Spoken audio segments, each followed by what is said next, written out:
Hello, all you degenerate old schoolers, and welcome back to another episode of The Orb. This is taking place on LobsterCon Eve if you're a pre-moderner. That's how I found old school. I showed up to LobsterCon, played pre-modern, and I got done with the tournament and walked downstairs, and everyone was playing old school. I saw something like 5 Black Vices on the table in Underworld Dreams, and guess what? I was hooked. No more pre-modern for me. And we just shoved off to this awesome thing we call old school. By the way, if you live in the middle of the country, you might be showing up to an old school event called Kumite yet this weekend. I leave out in the morning, and I'll have live coverage here in a few months. But tonight we're jamming some 93, 94, and a few 95 cards. This is Original 6 version of old school.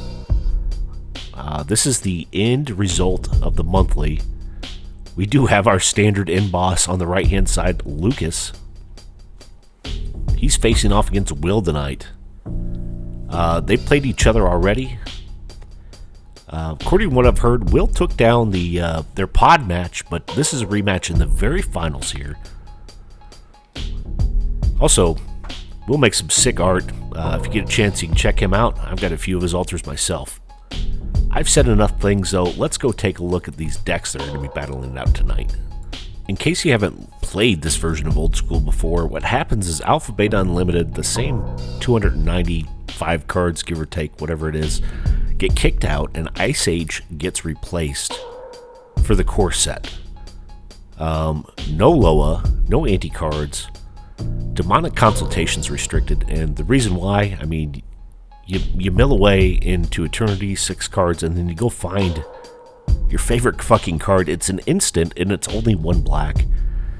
Only 1 land tax, 1 mana drain, 1 Maze of Ith, Workshop, Necropotence, Charizard, and Strip Mine.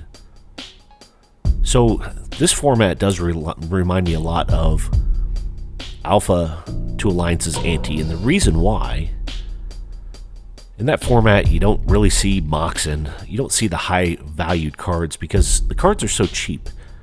So you get rid of the super powerful cards from the core set, and you stick in the shitty core set of Ice Age, and voila, this is what you have. OS 6, so the games are a little bit slower, but the interactions are very, very cool.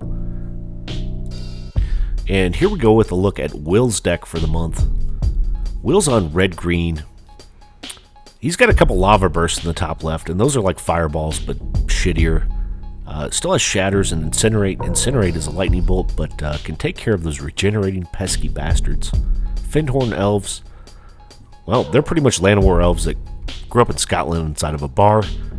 1 giant growth in there. Some of those pain lands. Factory. Can't get rid of factory. All the basic lands that go with it. Urnums are still a legitimate thing. Suchis. We have Kurt Apes. And more burn with Chain Lightnings. We have 1 Lurgoyf in there. And he's Ice Age. Lurgoyf is a powerhouse late game. His toughness is equal to 1 plus the number of creatures in the graveyard. And his power is just the number of creatures in the graveyard. He does have 3 Stormbinds. There's enchantments from Ice Age. Pay 2 and discard a card, and Stormbind deals 2 damage to target creature or player. So that's the burn spell. It's the gift that keeps on giving. Once you get past, turn 4 or 5, and you got a couple creatures out, every card you draw you can just turn into direct damage. Or Gothian Pixies, which are still relevant. In his sideboard, he's running a couple Tormont scripts, playset of Whirling Dervish, Red Elemental Blast from Ice Age, a couple Shatter Storms, Anarchy. I love Anarchy. Destroy all white permanents. That came straight out of Ice Age. 2 extra Stone Rain, and 1 green card. Someone will comment about in the comments here below this video. I don't know what it is, and I'm not going to look it up. So let's take a look at Lucas's deck. And here we go with a look at Lucas's deck. Oh, it's White Weenie from Hell here. I'm going to have to stop and look some of these up. We can see he does have 8 Pump Knights. 4 to the Fallen Empire and 4 out of Ice Age. Always popular. A couple Thunder Spirits. 3 Aleo piles, a play set of Acacian Javelineers, and then he has some powerhouse play sets. Obviously the white removal, Swords to Plowshares, Disenchants, so efficient. A play set of Preachers, I like that. He does have the 1 land tax in there. He's also running 2 Angelic Voices out of Legends. I like that card. I have a buddy that runs that still to this day. Instead of Crusade, you pay a little bit extra, 2 colorless, 2 white, and all your white and artifact creatures get +1/+1. So it carries on into your Mishra's Factories, which are already a pain in the ass. It just pumps them also. I believe he's rocking 2 Acacian Infantry, which are 2 white out of Fallen Empires.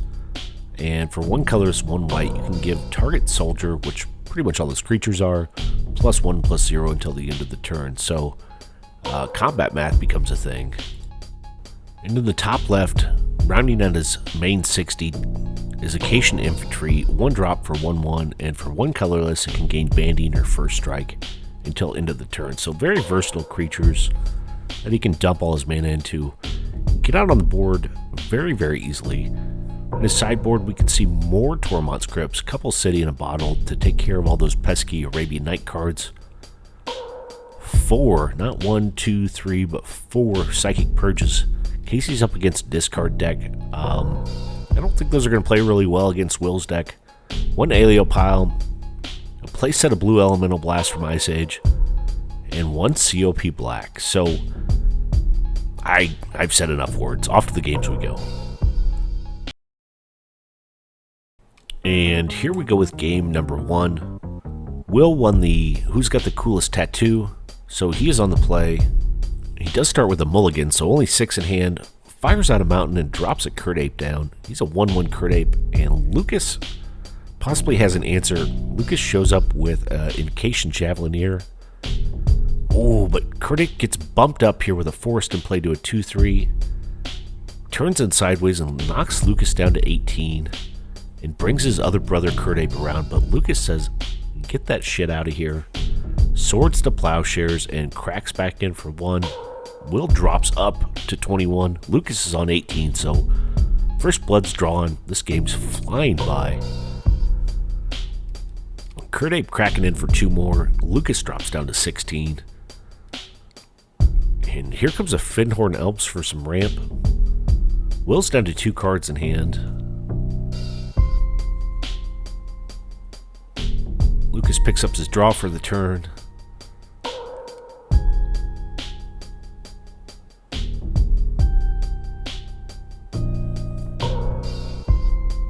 I'm sure he's wondering if he needs to kill off that Fyndhorn Elf. Oh, but Lucas shows up with a Thunder Spirit, 2/2 First Striker, flying through the air.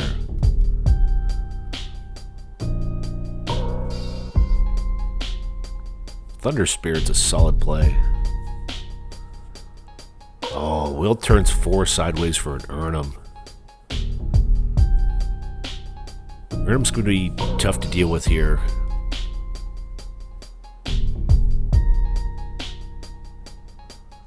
Lucas tapping 4. Oh, giving all his white creatures +1/+1. So Thunder Spirit's a 3/3 now for a striker. Will does have to grant off some Forest Walk from the Urnum.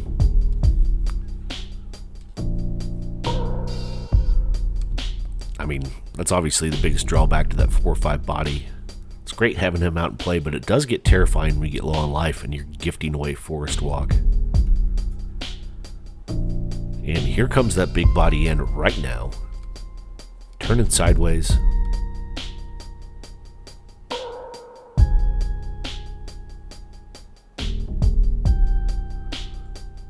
Lucas dropping to 12.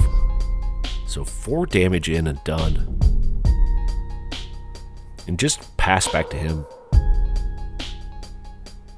He shows up with the Adhikar Waste, which the blue mana source isn't needed until he digs into his sideboard.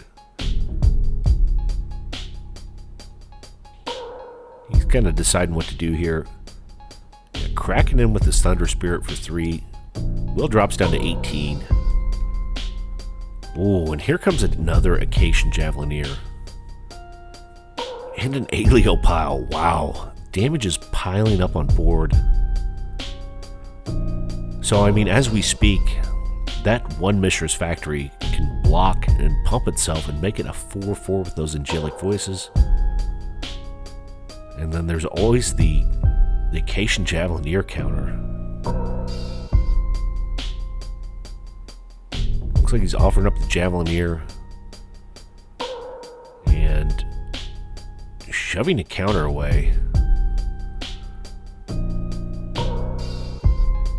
Yeah, so Javelineer's a 2-2, shoots him for another 3, and then Aeliopile takes out the Urnum, dealing damage 4 and 5. And here comes Thunder Spirit cracking in for 3 more, dropping Will down to 15.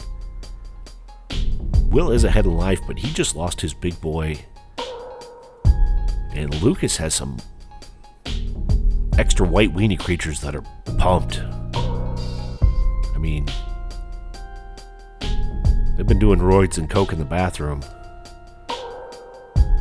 And they want to beat some people up. And here comes Thunder Spirit again, dropping Will down to 12. And there's a Pump Knight. Pump Knight comes out at 3-2, and it's pumpable. Oh, that's tough. Fyndhorn Elves aren't going to do the trick here. Will does have another one, though. Plays him out. He's going to need something big.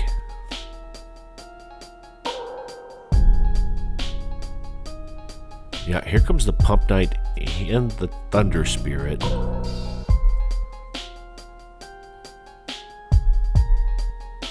So Will offers a Fyndhorn Elf in its place for the Pump Knight. Thunder Spirit cracks in, and he drops down to 9. So Lucas is taking the driver's seat on this one. Will's going to need to burn out some of those creatures in a hurry.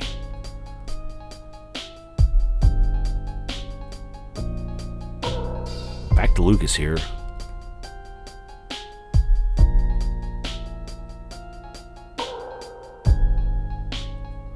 Yeah, in come the Pump Knight and Thunder Spirit again. These are now powerhouses.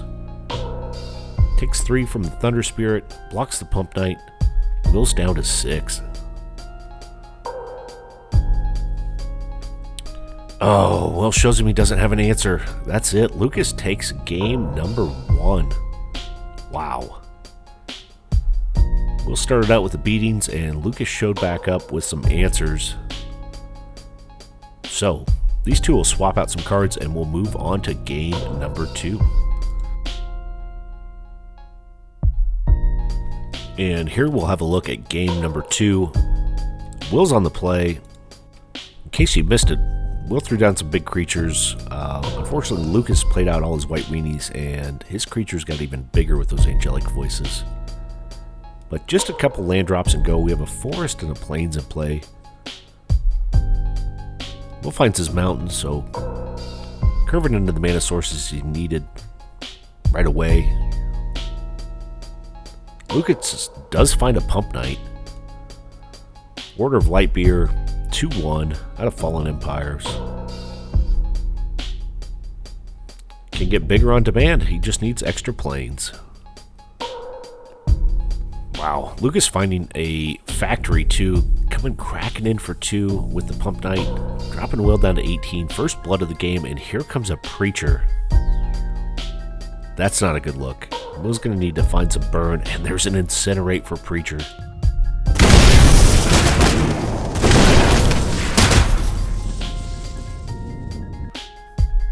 Preacher's been carried off in an ambulance.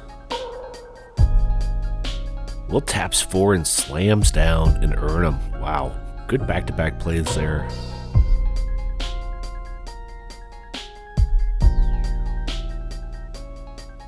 Urnum is such a powerhouse. Oh, Lucas has the Swords to Plowshare for him, granting Will 4 life, but he sends that big boy off to work at the farm, and here comes the team back in from Lucas's side. Pump Knight followed by a factory and a pump. Will drops down to 17. Not a good feeling. This is where you want to play out some of that restricted shit that's all been banned. And factory, just like on every other format. Such a fucking powerhouse.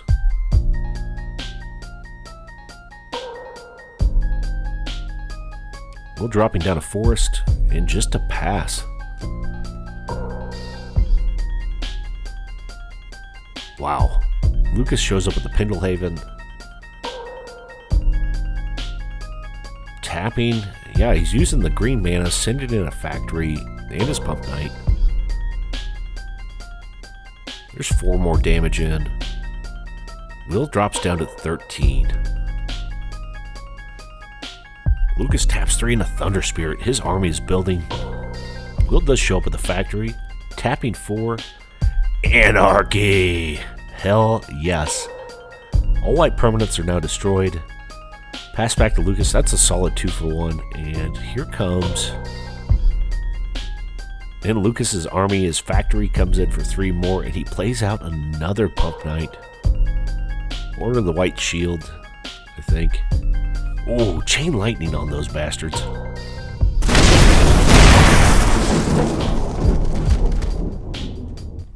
Will showing up with some answers.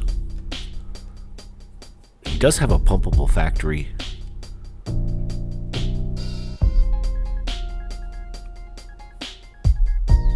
Looks like we have Lucas activating a factory again. Sending it in. Will showing up with a blocker, but Lucas has a disenchant. Ouch. Yeah, before blockers declared, Lucas disenchants, so factory gets in for 2. Will drops down to 8. Oh, but here's another Curdape, 2-3. And a Chain Lightning, getting that Javelineer on out of the way. Just clearing the board with him. Oh no, this doesn't feel good. Sitting a bottle that kills off the Curdape. Factory cracks in. Will drops down to 5. Looking bleak and doesn't have it. Curdape he can't play out. In 1 giant growth. Lucas was just 1 step ahead that game. Congratulations to Will, making it number 2 in the round. There's always a bunch of people that show up, and they show up with some serious decks. And always a super big congratulations to Lucas. Well done. I know he puts in a lot of effort, and you can see the results. The end boss takes down the monthly. As always, thanks for watching The Orb.